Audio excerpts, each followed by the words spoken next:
My friends were paying £7,000 for a 4-month bootcamp for big names like the General Assembly, and it still took them over a year and a half to find a job. Hi everyone, welcome to my channel. My name is Carrie, and today I want to share with you how I transitioned into tech.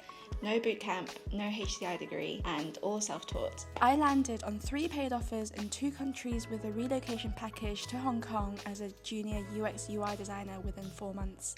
So I'll be covering 3 things in this video. Number 1, my background and why this career change. Number 2, the steps I took to become a UX designer and how I transitioned. And number 3, tips on how I landed my job. I was trained in architecture for my bachelor and master's degree, with 2.5 years of work experience in Japan, Hong Kong and China in between. I always felt in my gut though that it wasn't something I wanted to do for a long time, but architecture was the only thing I ever knew, and I didn't know what else I could do. So I quit for good and I left my 7 years of architectural training to embark on a new journey. Search of my new career, I worked in a coffee shop as a part-time barista in London. I knew I wanted to be in tech. It's cool, it's fast, it's relatable, and I wanted to be solving real life problems. Everyone's using their phone, their laptop, their iPad on a daily basis, and I knew that I wanted to be in this space to make a daily impact. And with this in mind, I then searched for what a tech team entails. So there were product owners, managers, developers, engineers, analysts, and then I saw this title called UX designer, UI designer, product designer.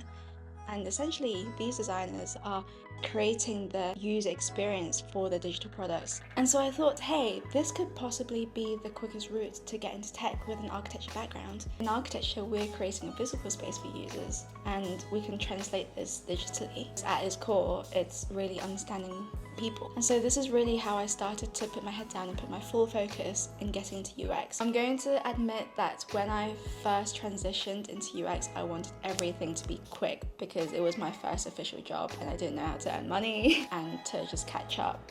So I would say that do this at your own pace. Now, the next sections I'm going to go through with you are networking, UX foundations, portfolio, and job searching. So before I did any UX courses or learning, I actually started doing networking first. So I'll probably say that this is the most important part. The first is using your own network. Don't dismiss the power of your network. And I went on LinkedIn and started finding friends and people that I knew in this space already. My friends were paying £7,000 for a 4-month bootcamp for big names like the General Assembly, and it still took them over a year and a half to find a job. Since it was the middle of the pandemic, honestly, a lot of people were telling me not to transition at this moment in time and that it was very hard to get in and break into the industry as a junior. But if this is something you really want to do, don't let this get you down. A really important point is to find people with the same or similar backgrounds as you. So in my case, I reached out to people that was in architecture and shifted to UX. I messaged about 5 people with the same background as me in architecture and just listened to their stories, how they broke into the industry. So 3 of them actually did boot camps. 1 self-studied and another switched roles within their company. What all of them had in common was that they did say that you don't have to have a boot camp. What's great about a boot camp is that they usually do already have a real life client for you to work with on a project, so you already have that one project in your portfolio to show for. Another great way to network is attending events and UX conferences. I decided to join a UX conference in my 2nd month of transitioning, and you have speakers for every hour, but in between there's a break and you can join the networking sessions where you would then be put into different breakout rooms and you'd be talking to different people for 1 minute or 2 minutes, I can't remember. So I ended up finding a mentor coincidentally. He was actually looking for a senior UX designer at the time for a top agency firm in London. And so I was looking for a junior position, so I reached out to him on LinkedIn, we had a chat, and he said, you know what, I think you should just put in your application anyway. And little did I know, I went through the whole application interview process, the HR process, and then there was a chat, then there was the design challenge, and then presenting the design challenge. And eventually in the final round I couldn't proceed because I didn't have the sufficient experience, but this was a really great learning curve and it was a great insight to see how the interview process worked. And because of this, he did actually offer me a paid internship at the time as well. So you just never know that the next connection you meet might be your boss. Every person that you meet is an opportunity, and if not, it's always great to meet new people. So towards finishing my portfolio in around month 3, I actually found this platform called ADP List, where you can find mentors in different industries where you can talk about your career journey and your transitions or advice or critique for your portfolio. After about 2 weeks of networking in the beginning to learn more about UX and if it was really right for me, I made a goal to self-study and to create one case study for my portfolio within a month. The first thing I looked into was doing some sort of course to give me a good foundation. And I've heard a lot of good things about the Coursera Google UX design course, and it's also free as well. I wanted a bit more variation and depth in what I wanted to learn, because coming from an architecture background, we have the visual skills, but I had no idea about, the business side and market psychology, all of these things. So my friend actually recommended me Interaction Design Foundation, which is a great starting point, and I'll put the link down below. The intention for me was really to learn about digital. What you learn in theory and what you do in practice is very different, and I always feel that experience trumps any certifications. For Interaction Foundation, it's around, I think, $12 or £12 a month. So I did it for a few months until I got my first job. On top of this, my friend in UX already, she actually suggested that I take a 1-week short workshop with the School of UX in London. Everything was online, and basically it was for 5 days. Day 1 would be research, day 2 would be UX, day 3 would be UI, day 4 would be prototyping, day 5 it was everything combined together. And with this, it just gave me a really good foundation of how to move forward. For UI learning, I highly recommend Mizko's YouTube channel. He's so succinct and very detailed with his explanations. I love his video on tables. So yeah, I'll put the links down below.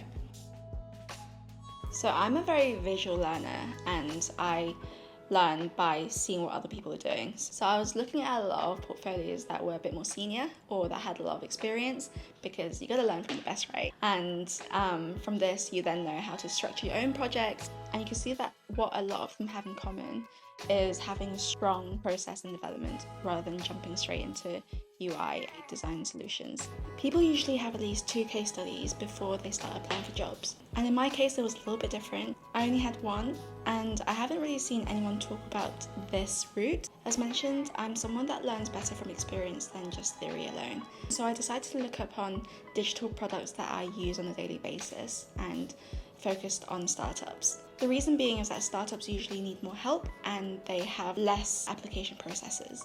I've always wanted to make an impact in the sustainability space, so I have a bunch of apps that I used back in London on a regular basis, like Too Good To Go, Ecosia, Forest, and I was starting to use a new app called Tree App. And at the time, I was using it for about 4 months already. I was quite familiar with it. So I decided to create a case study out of a feature that I thought could be improved. I did the whole research process with interviews, mapping, analysis, personas, to then doing the UX wireframing, prototyping, and then the final UI solution. When you're starting out, it doesn't have to be perfect. I didn't have a website ready at the time with just one case study, so I made a PDF portfolio and I sent it off for a UX internship. And we had to do 2 rounds of interviews for the internship application. One was a bit more generic, to ask my motivations and why UX, why Tree App, etc. And then the second one was more about the case study that I sent to them and explaining my thought processes. And so with this, I finally landed my first UX internship within a month. Although it was pro bono at first, there was the possibility to become a full-time staff after a 6-month review. I know some people might not want to be doing pro bono work. It's also important to know where you can add value into future businesses and companies, and then you can then ask for a price. And since it was pro bono work, I discussed to work part-time for 12 hours a week, and this way I could still do my portfolio, I could still network, I could still work as a barista. And I truly believe that it's because I took this work that brought me to my next work opportunities super quickly. In the end, I created 2 case studies in total, but I revised and reframed the story of the Tree App case study to show what I learned after working there and the differences after my first case study. And within 2 months after this internship, I got 2 offers within 1 week, one in the UK and the other relocating me to Hong Kong. So for the application, I had an online portfolio at the time. I had a CV, and I always created a cover letter even if they didn't ask for it, and I would cater the cover letter according to the different companies. They want to see your dedication and passion in their company and also the role that you're applying for. So I always tie the company's brand of their vision, mission, values, and how that relates and aligns back to my personal values and goals. Another thing I learned during my journey is to always read the job descriptions and finding keywords to relate it back to your CV and cover letter, because HR usually only has a basic understanding of what the team leader or that department is looking for. So they'll be searching for these specific keywords and they might not know the details and technicalities of that specific role. I mainly use LinkedIn, a website called otter.com, Indeed, and also applying manually through the different company websites. Companies usually look for enthusiasm and your fit within the team. So if you can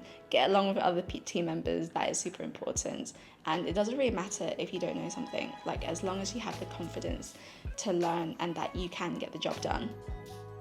While I'm still trying to figure out my career path at this moment in time after 2 years of UX experience, I've been very blessed on this journey where I first started as a junior product designer, and 3 months later I was then bought out by a startup and promoted to a midweight designer role, and within a year I was managing a team of 5, which was an incredible experience. I would say anyone that's looking to get into tech, I think should go for it regardless of if it's a UX designer, because your title can always change. And it's such a vast space, and in a few years' time there could be so many jobs that don't exist at this moment in time. So to summarize, learn from people who are in the industry, experts, that people that have walked the same path as you. Go to events and find mentors, and maybe just one day that person that you meet might actually be your colleague or your boss, or just a really good friend. Learn the UX and UI foundations, but don't get too caught up on getting the certifications, because I know that sometimes these courses can take 3 to 6 months to completing it, and during this time you could actually be getting an internship, which is more valuable because you're getting real life experience.